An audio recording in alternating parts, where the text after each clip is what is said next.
Hello প্রাণের বন্ধুরা, কেমন আছো সবাই? আশা করি সবাই অনেক অনেক ভালো আছো। আজকে তোমাদের এমন একটি গল্প শোনাবো যেটা শুনলে তোমাদের অনেক অনেক ভালো লাগবে।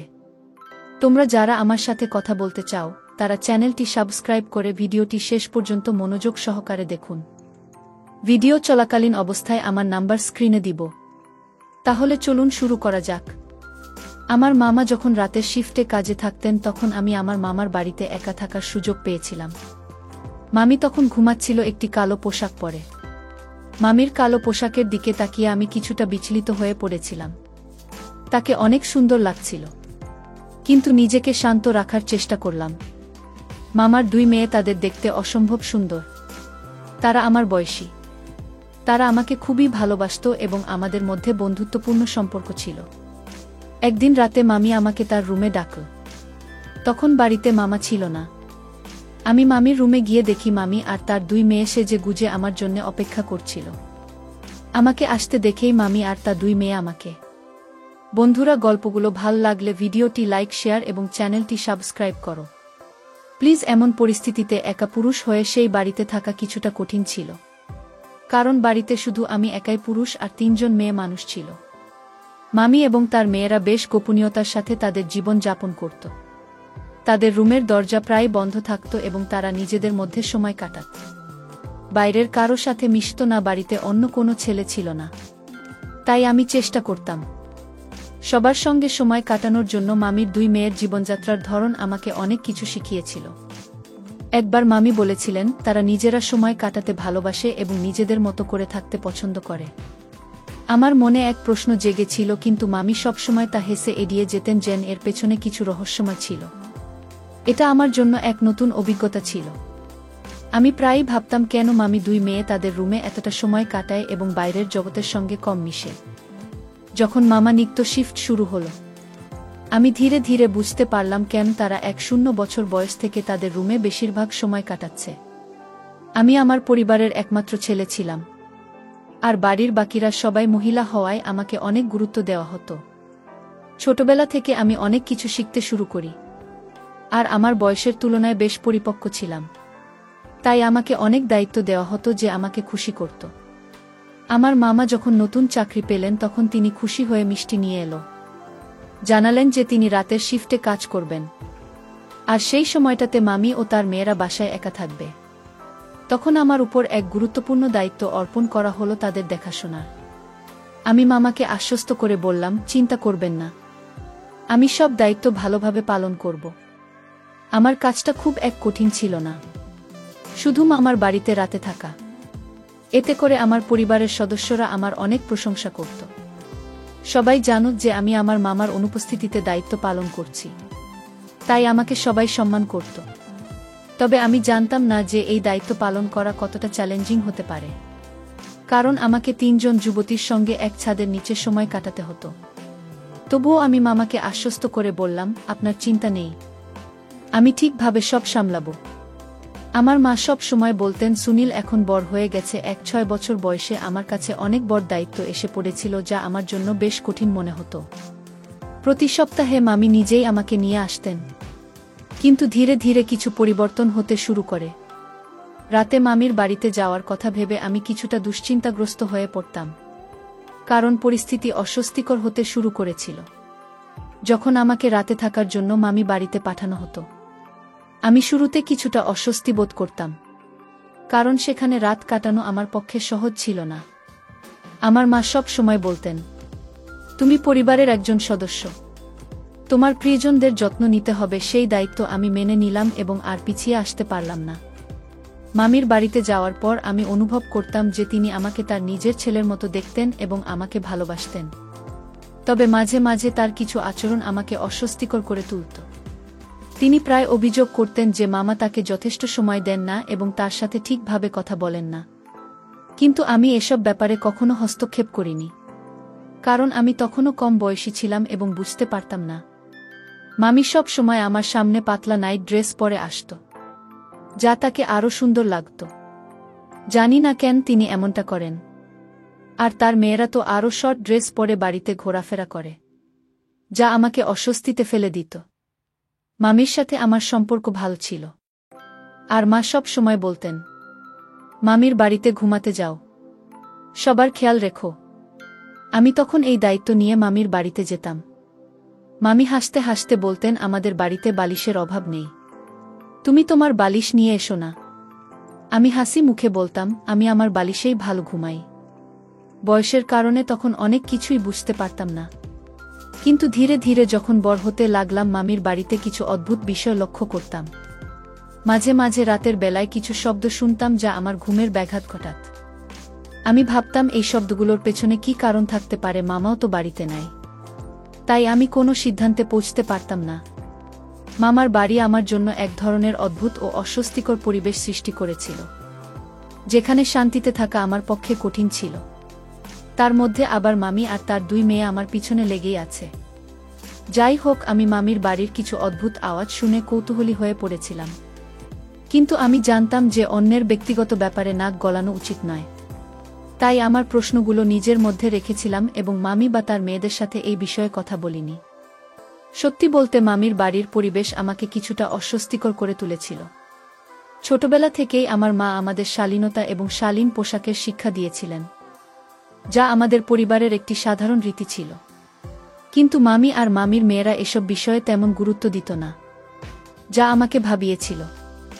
মামির মেয়েরা প্রায়ই ঘরের হালকা পাতলা পোশাকে ঘুরে বেড়াত। মাঝরাতে পানি খেতে গেলে তাদের এমন কিছু আচরণ আমার কাছে অদ্ভুত মনে হতো, কারণ আমি তাদের বাড়ির ড্রয়িং রুমে ঘুমাতাম। তারা কেউ রাতের রুম থেকে বের হলে আমার চোখে পড়ত। আমি জানতাম না কিভাবে এসব পরিস্থিতির মুখোমুখি হতে হবে।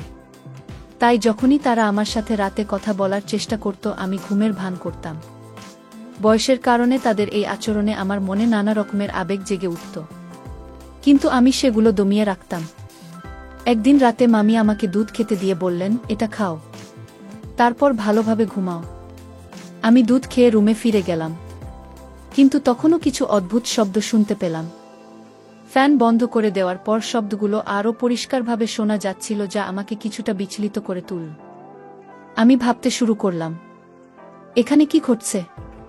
আমি তখন নিজেকে শান্ত করার জন্য একটু হাঁটাহাঁটি শুরু করলাম।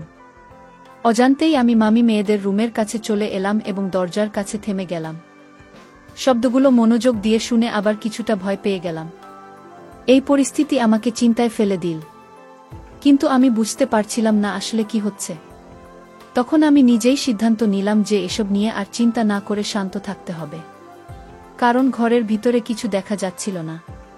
পরের দিন সকালে আমি আমার মাকে বললাম যে মামির বাড়িতে সময় থাকা খুব 1-0-0 সহজ নয়। আমি মনে মনে ঠিক করেছিলাম, এরপর থেকে মামির বাড়িতে ঘুমাতে গেলে সবকিছু ঠিকঠাক থাকবে, পরিবারের সবাই শান্তিতে থাকবে এবং আমি নিজেও যেন স্বস্তিতে থাকতে পারি। হয়তোবা রাতে আমরা সবাই নিজেদের কাজ নিয়ে ব্যস্ত ছিলাম। যখন ঘুমানোর সময় এল, তখন আমি মামির ঘরের দরজার কাছে গিয়ে দেখলাম তার বড় মেয়ে রুমি আমাকে সোফায় বসে থাকা দেখে কিছুটা চমকে গেল। সে আমাকে দেখে জিজ্ঞেস করল, তুমি এখনো জেগে আছো কেন? আমি বললাম, ঘুম আসছে না। আর তুমি কেন জেগে আছো? তুমি একটু থেমে বলল, আমি শুধু পানি খেতে এসেছি। তার কথায় কিছুটা অস্বস্তি টের পেলাম, কারণ রুমের মুখের ভাবটা যেন একদম আলাদা। আমি ভাবতে লাগলাম, সত্যিই কি সে শুধু পানি খেতে এসেছিল নাকি আরও কিছু? আমি রুমে একটি জগ এবং গ্লাস নিয়ে গেলাম, কিন্তু রুমিকে রান্নাঘরে কিছুক্ষণ কাটাতে দেখে আমার কৌতূহল আরও বেড়ে গেল। রুমে রান্নাঘর থেকে একটি ছোট জিনিস হাতে নিয়ে বেরিয়ে এল এবং যখন দেখুন আমি তার দিকে তাকিয়ে আছি, তখন সে কিছুটা অস্বস্তি বোধ করল। তার এই আচরণে আমার মনে প্রশ্ন জাগল, সে কি লুকাতে চাইছে? রুমির মুখের ভাবটা যেন বলছিল সে কিছু লুকাতে চাইছে। সে ক্লান্ত মনে হচ্ছিল এবং তার হাঁটাচলায় এক ধরনের অন্যমনস্ক ভাব ছিল। আমি ভাবতে লাগলাম, রান্নাঘরে সে কি এমন কিছু পেয়েছিল যা তাকে এত অস্বস্তিতে ফেল? তার এই অস্বাভাবিক আচরণ আমাকে ভাবিয়ে তুলল। রাতে এসব ভেবে আমি ঠিকমতো ঘুমাতেও পারলাম না। আর ভোরবেলা মা আমাকে জিজ্ঞেস করলেন, তুমি কেন এত অস্থির লাগছ? মাকে বললাম, মামার বাসায় রাতে ঠিকমতো ঘুমাতে পারিনি। মা বললেন, মামার বাসা তো আমাদের নিজের মতোই, কেন তুমি সেখানে অস্বস্তি বোধ করছ? আমি মাকে আর কিছু বলতে চাইলাম না, কারণ জানতাম এতে কোনো লাভ নেই। সামনে 6 দিন সময় আছে, আমাকে যেভাবেই হোক সেখানে গিয়ে থাকতে হবে। রাতে আমি আবার খেয়াল করলাম, ফ্যান বন্ধ করলেই আশেপাশে কিছু অদ্ভুত আওয়াজ শোনা যায়। আগের মতো সেই কণ্ঠগুলো আমার ঘুমে ব্যাঘাত ঘটাচ্ছিল। আর আমি ভাবছিলাম আসলে কি হচ্ছে। ফ্যান বন্ধ করে দিয়ে চেষ্টা করলাম, হয়তো এবার আমি ঠিকমতো আওয়াজের উৎসটা বুঝতে পারব। রাতের অদ্ভুত আওয়াজগুলো আমাকে বেশ ভাবিয়ে তুলেছিল। কি হতে পারে এসবের পেছনে? আমি আমার মামির বাড়িতে যখন গিয়েছিলাম তখন এক অদ্ভুত পরিবেশ টের পেয়েছিলাম।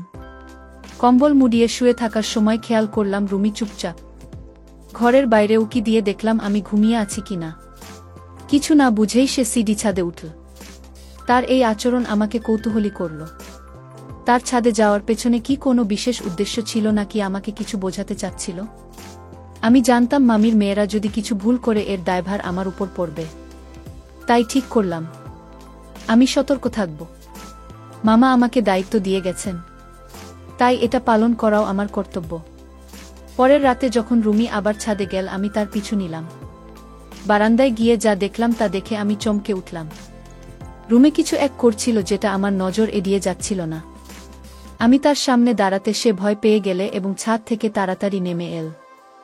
আমি তাকে প্রশ্ন করলাম, তুমি এখানে কি করছো? রুমি ভয়ে ভয়ে বলল, তুমি কি আমার কাজ নিয়ে প্রশ্ন করার? যা করছো সেটা করো। তার আচরণে আমি হতবাক হয়ে গেলাম। তখনই সে হঠাৎ আমার পায়ের কাছে পড়ে গেল এবং অনুরোধ করল, পাপাকে কিছু বলো না, তুমি কিছু জানো না। তার এই কথা শুনে আমি থমকে গেলাম। কি এমন হতে পারে যা সে এত লুকাতে চাচ্ছে? নিশার কথায় আমার কৌতূহল আরও বেড়ে গেল। এটা কি সত্যিই মামির সাথে কোনো সম্পর্কিত ব্যাপার নাকি কিছু অন্যরকম? তার এভাবে অনুরোধ করাটা আমাকে আরও চিন্তায় ফেল। কিন্তু আমি কিছু না বলেই চুপ করে থাকলাম। বুঝলাম এই রহস্যের পেছনে আরও কিছু আছে যা আমি জানতে চাই। আমি নিজেকে খুব অস্থির অনুভব করছিলাম যখন রুমি আমার সামনে হাত জোড় করে অনুরোধ করল, বাবাকে কিছু বলো না, এতে আমাদের অবস্থা আরও খারাপ হবে। সে আমাকে বলল, তুমি তোমার রুমে যাও আর কখনোই ছাদে আসবে না। রুমির এই কথায় আমার মন অস্থির হয়ে গেল, কারণ আমি কখনো ভাবিনি যে আমার মামির সাথে এমন কিছু ঘটতে পারে। আমি রুমির কথায় বিশ্বাস করেছিলাম, কিন্তু যা ঘটছিল তার সত্যতা যাচাই করা আমার জন্য জরুরি হয়ে পড়ল। রাতের সেই ঘটনার পরদিন সকালে আমি বাসায় ফিরলাম, কিন্তু রুমির চিন্তায় সারাক্ষণ তাড়িত হতে থাকলাম। কিছুক্ষণ পর আমি আবার মামির বাড়িতে গেলাম, কিন্তু এবার দরজায় রিং না করে মামু আমাকে যে চাবি দিয়েছিল তা ব্যবহার করে ভেতরে ঢুকলাম। ভেতরে যা দেখলাম তা দেখে আমি স্তব্ধ হয়ে গেলাম। আমি জানতাম না যে আমার মামি তাদের সৎ মা ছিলেন। তার আসল বোনের মৃত্যু হলে মামিকে তাদের দেখাশোনার দায়িত্ব নিতে হয়েছিল। তিনি তাদের শাসনের নামে অত্যাচার করতেন, আর এই অত্যাচার গোপনে চলত। নিশা এবং তার বোন প্রতিদিন এসব সহ করত। এক রাতে আমি যখন বারান্দায় গেলাম দেখলাম রুমে কিছু কালো জাদুর মতো জিনিস ছড়িয়ে বসে আছে।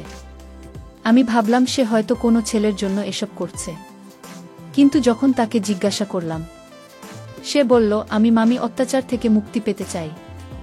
রুমি বলল, তার এক বান্ধবী তাকে এই উপায় শিখিয়েছে যা নাকি তাকে এই কষ্ট থেকে রেহাই দিতে পারে। রুমে আমাকে তার শরীরের আঘাতের চিহ্ন দেখাল, যা প্রমাণ করছিল সে সত্যিই অনেক কষ্ট সহ্য করছে। এরপর আমি তাকে ঘরে যেতে দিলাম, আর বাকিটা দিন ভেবে কাটালাম। বিকেলে যখন আমি মামির বাড়িতে ফিরে গেলাম তখন সবকিছু স্বাভাবিক মনে হলো, কিন্তু রুমির মুখের কথা আমাকে চিন্তায় ফেলে দিয়েছিল। একদিন আমি গিয়ে মামিকে বললাম, এই বাড়িতে তোমার আর কোনো মর্যাদা থাকবে না, আমি সব জানি। আমাকে দেখে মামি হঠাৎ গান হারিয়ে ফেললেন।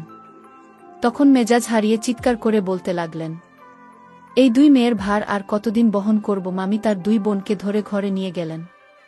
সন্ধ্যায় মামা বাড়ি ফিরলে আমি তাকে সব কিছু বললাম। তিনি মামিকে বললেন, তোমার সঙ্গে আর থাকা সম্ভব নয়। বাস্তবতা খুবই কঠিন।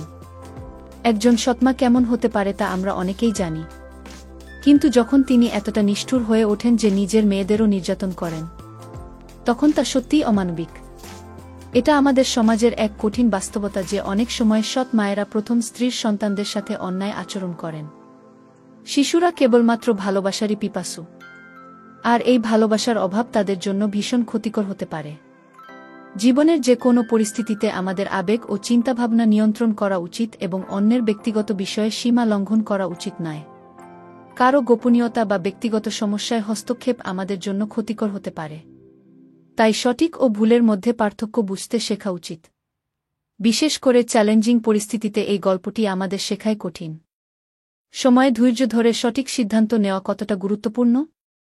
এতে ভবিষ্যতের সমস্যাগুলি এড়ানো সম্ভব হয়। গল্পটা কেমন লাগল জানাতে ভুলবে না। আরও মজার মজার রোমান্টিক গল্প শুনতে চাইলে ভিডিওটি লাইক, শেয়ার এবং চ্যানেলটি সাবস্ক্রাইব করতে এবং বেল আইকনটি ক্লিক করতে ভুলবে না। ধন্যবাদ।